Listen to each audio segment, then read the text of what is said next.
असल में क्या है कि ध्रुव टट्टी ने एक वीडियो डाला द केरला स्टोरी के ऊपर।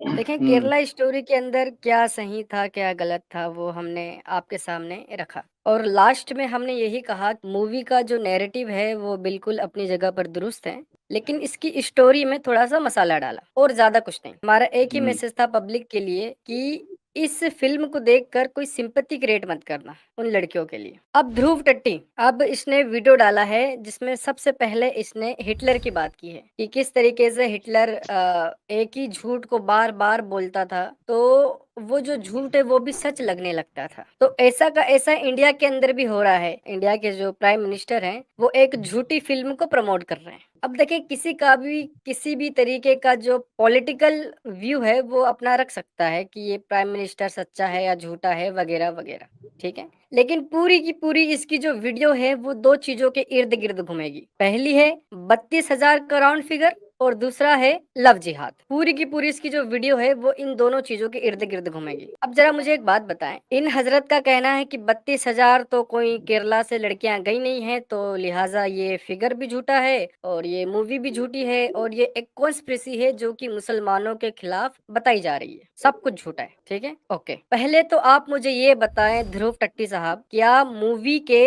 टीज़र के अंदर बोला गया कि 32,000 लड़कियाँ केरला से आईएसआईएस गई हैं, सीरिया या अफ़गानिस्तान गई हैं, बोला गया? नहीं। एक राउंड फिगर दिया गया है और टीज़र के अंदर 32,000 लड़कियों का ज़िक्र है, लेकिन वो केरला से या इंडिया से है इसके बारे में बात बिल्कुल नहीं है, ठीक है? पहले मैं वो आपको छोटा-सा टीज़र दिखाता हूँ ताकि आपको भी पता चले। 32,000 की बात हुई थी लेकिन वो केरला से है, इंडिया से है इसकी कोई बात नहीं हुई थी। अब ज़रा ध्रुव टट्टी की पतलून खोलते हैं हम लोग। अब इस वीडियो को आप ध्यान से सुनें, ठीक है? और नोट करें, क्या केरला के अंदर से 32,000 लड़कियाँ गई थी आईएसआईएस? इस चीज़ को आपको नोट करना है, ठीक है? केरला से या इंडिया से? अगर ये बात इस टीज़र में हो तो आप मुझे बताना। शालिनी उन्नीकृष्णन था। मैं नर्स बन के लोगों को सर्व करना चाहती थी। अब मैं फातिमा बा हूँ, एक ISIS terrorist in Afghanistan jail. और मैं अकेली नहीं हूँ। मेरे जैसे 32,000 गर्ल्स कन्वर्ट होके सीरिया और यमन की रेगिस्तान में दफन हो चुकी है। एक नॉर्मल लड़की को एक खतरनाक टेररिस्ट बनाने का सबसे डेंजरस खेल चल रहा है केरला में। अब आपने सुना होगा कि मैं अकेली नहीं हूँ। यहाँ पर 32,000 लड़कियाँ हैं जो सीरिया और अफ़गानिस्तान के रेगिस्तान में दफ़न हो चुकी हैं। क्या इसके अंदर बताया गया कि हम केरला से 32,000 लड़कियाँ हैं जो सीरिया और अफ़गानिस्तान के रेगिस्तान में दफ़न हो चुकी हैं? क्या केरला का या इंडिया का नाम लिया गया? कहीं नहीं लिया गया। मक्कारी की भी एक हद होती है। वो कहते हैं ना, कहावत है कि भागते भूत की लंगोटी काफ़ी होती है।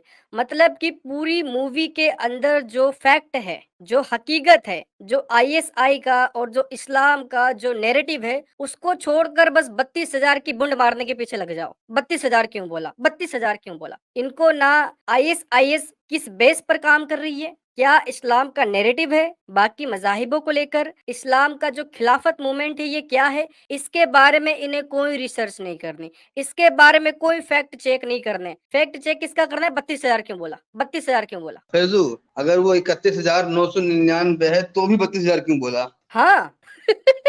एक लड़की क्यों ज़्यादा बता दी? हाँ, इतना भारी इश्यू है कि अब इस पे तो बाकायदा मूवी मेकर्स को तो जूते पड़ने चाहिए। ओके, मैं इसे दोबारा रिवर्स करता हूँ। 32,000 का ज़िक्र जहाँ पर आएगा, वहाँ पर केरला और इंडिया के बारे में है, वो आपको सुनना है। और मैं अकेली नहीं हूँ। मेरे जैसे 32,000 गर्ल्स कन्वर्ट होके सीरिया और यमन की रेगिस्तान में दफन हो चुकी है। आपने सुना होगा, मैं यहाँ अकेली नहीं हूँ। मेरी जैसी 32,000 लड़कियां हैं जो सीरिया और अफगानिस्तान के रेगिस्तान में दफन हो गई। यहाँ पर क्या इस टीजर में ये बताया गया कि वो 32,000 लड़कियां वो केरला की हैं, इंडिया की हैं? नहीं। अब ये तो एक झूठ इसका एक्सपोज हुआ टट्टी साहब का। अब दूसरा देखते हैं, ठीक है? अब इनका कहना है कि ये जो मूवी है असल में हेट फैला रही है एक कम्युनिटी के खिलाफ, जिस तरीके से हिटलर ने ज्यूस के खिलाफ फैलाया और एक बहुत बड़ा जेनोसाइड कर दिया। हाँ, अब अगर हेट की बात आती है, आप बड़े फैक्ट चेकर हो, आपको बड़ा फिक्र है हेट फैलने का, कभी आपने कुरान और सुन्नत का फैक्ट चेक किया है? कभी कुरान और सुन्नत का फैक्ट चेक किया? नहीं किया। अब नेक्स्ट पॉइंट पे आते हैं। इस बंदे ने कहा कि भाई ये नफरत फैला रही है मूवी एक कम्युनिटी के खिलाफ, जस्ट लाइक हिटलर ने किया था। ठीक है, अब मुझे एक बात बताएं कि अगर आपको बड़ा शौक है कि बिना फैक्ट के, बिना प्रूफ के, जब आप बिना फैक्ट के, बिना किसी सबूत के किसी भी चीज को कबूल नहीं करते, तो क्या कुरान और सुन्नत का फैक्ट चेक किया आपने? आपने कहा कि मुसलमानों पर इल्जाम लगते हैं कि वो लव जिहाद या फिर कन्वर्जन जैसे काम कर रहे हैं। इल्जाम तो कुरान और सुन्नत पर भी पूरी दुनिया में लग रहा है। कभी उसका फैक्ट चेक किया आपने? नहीं किया। क्यों? क्योंकि वो करने में टट्टी निकल जाएगी आपकी। ठीक है, अब दूसरी बात पे आते हैं। इस बंदे ने कहा कि इंडिया जो है वो काफी पीछे है इस रैंक में। इंडिया से पहले बड़े बड़े जो डेवलप मुल्क है जहां पर की मुसलमानों की आबादी कम है, वहां से आईएसआईएस में लोग ज्यादा जाते हैं। तो इंडिया तो काफी पीछे है। सबसे ऊपर तो ब्रिटेन है, स्वीडन है, फ्रांस है, यूएस है। ऐसे मुल्कों का जो रैंक है वो टॉप पर है, इंडिया बड़ा पीछे है। तो कोई टेंशन वाली बात नहीं है यहाँ पे। यहाँ पर कोई आईएसआईएस इतना बड़ा काम नहीं कर रहा, उसका उसका टेंशन ना ले ज्यादा। कितने जूते मारने चाहिए इसे? इंडिया में कोई टेंशन वाला बात नहीं है, क्योंकि इंडिया अभी पीछे है। तो इंडिया को आगे लाया जाए, क्या लोगों को और मोटिवेट किया जाए? मैं ये बोल रहा हूँ कि इंडिया में टेंशन वाली बात नहीं, लेकिन मैं जरूर टेंशन लूंगा है। हाँ, बिल्कुल।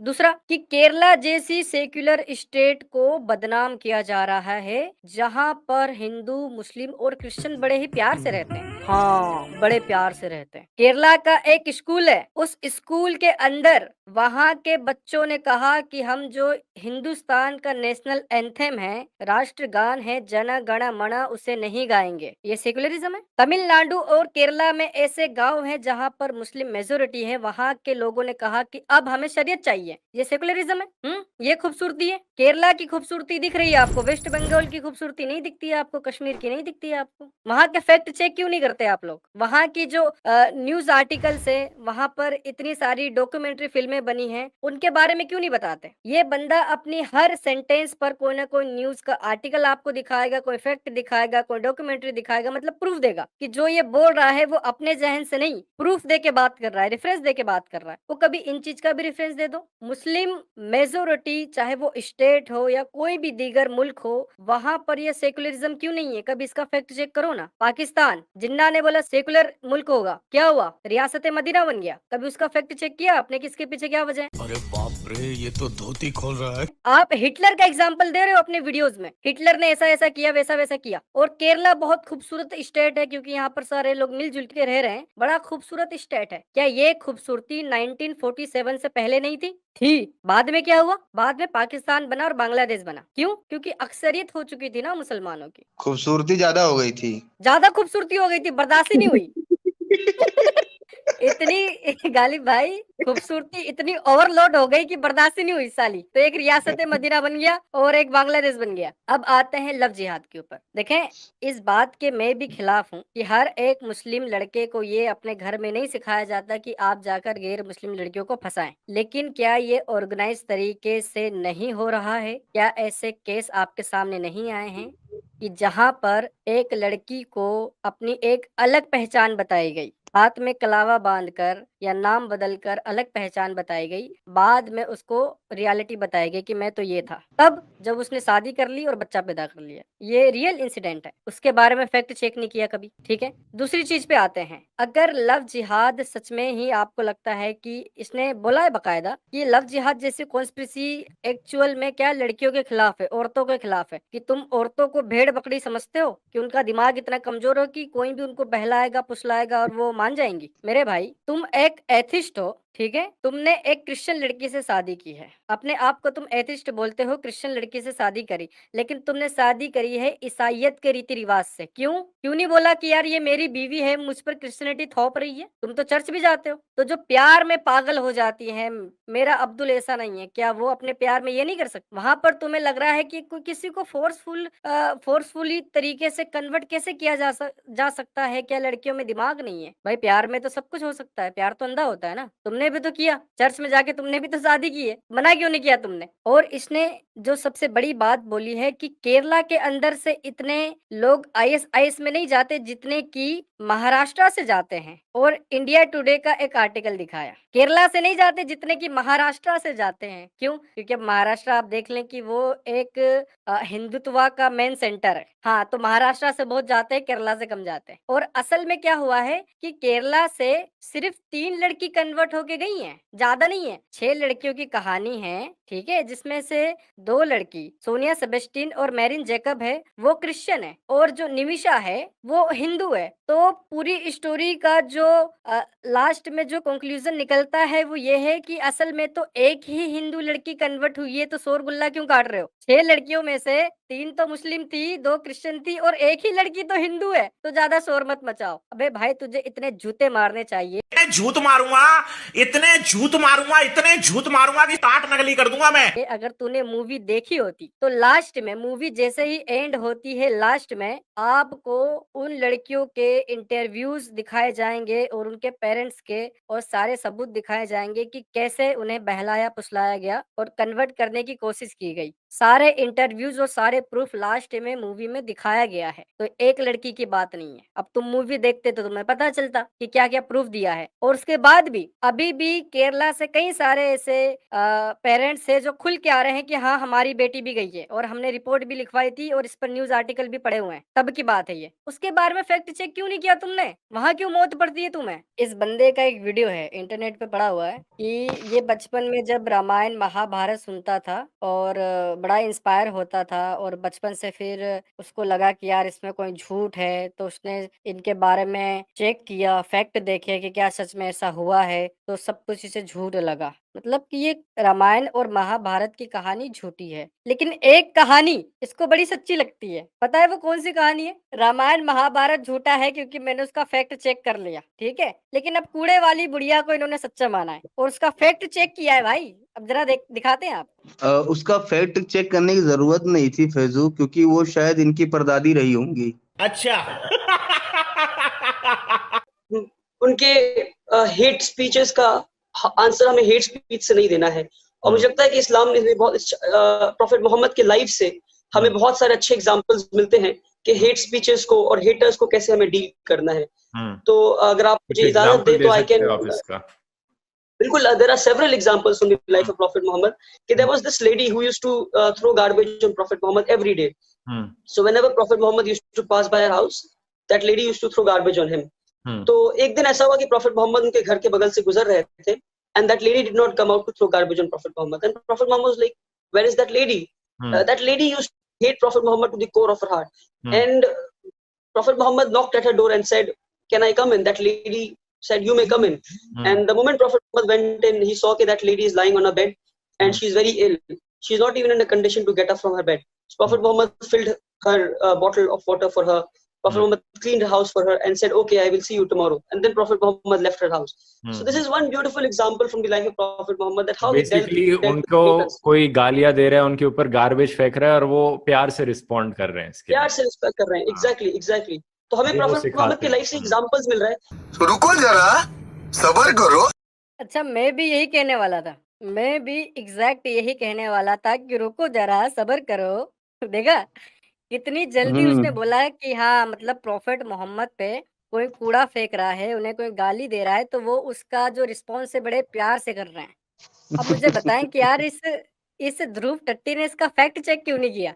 क्योंकि इसका कहना है कि मैं without fact, without any reference, बिना किसी सबूत के कुछ भी नहीं मानता। मुझे चाहिए सबूत, तभी मैं आपकी बात पे यकीन करूंगा।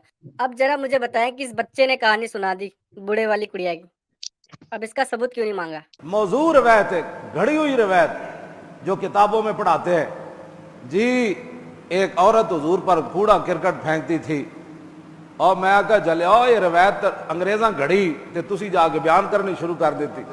नाखरना बिल अजाफिर फरमाया, असी कभी भी हुजूर दा दरवाजा इंज नहीं खटकाया मतलब बेहद भी ना हो जाए।